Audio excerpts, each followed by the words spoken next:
The F-104 Starfighter is arguably among the most controversial aircraft in the history of aviation. Its low aspect ratio wing limits its capabilities even in air combat, while ground strikes sound like a highly dubious idea. At the same time, some versions of the Starfighter actually have access to an impressive arsenal of suspended armament. So today we'd like to talk about it.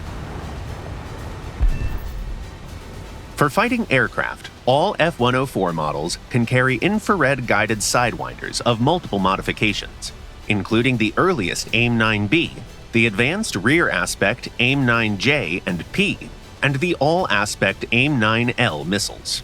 With most of the fighter's modifications, you don't need to think long about what weapon to pick. Simply go for the most advanced missiles available, and your aircraft is ready for battle. The exception here is the three Italian F-104 aircraft. Their arsenals include the radar-guided Sparrow and Aspide missiles that offer a number of advantages over the Sidewinders. The Italian versions can hit targets head-on at much larger ranges, which is quite helpful for the starfighters that should avoid close combat. Radar-guided munitions come with a notable flaw, though. Their guidance requires extra equipment that goes into the slot otherwise reserved for the built-in cannon. Should you give up your cannon in favor of long-range missiles? The decision is all yours. Now let's talk about close air support. First, we suggest you keep modifications A, C, and J on the ground. While they do have some armament for ground strikes, they have no ballistic computers, so using those weapons is tricky and ineffective.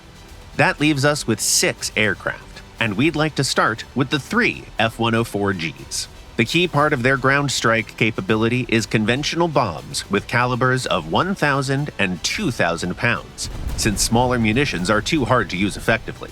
The F-104 has a hard time quitting dives, so you need to drop your bombs at a high altitude and aim at large groups or stationary targets, which means you should go for the heaviest bombs. In addition to bombs, this Italian aircraft has Zuni rockets that are pretty good against anti-air defenses at long range. The remaining 2 F-104Gs can use manually guided missiles, the Nord and the Bullpup. They're tricky to use, but once you get the hang of it, you can see how the Starfighter is a pretty good plane for these missiles. With its high speed, it can quickly get to the required position above the battlefield and return for a reload just as fast.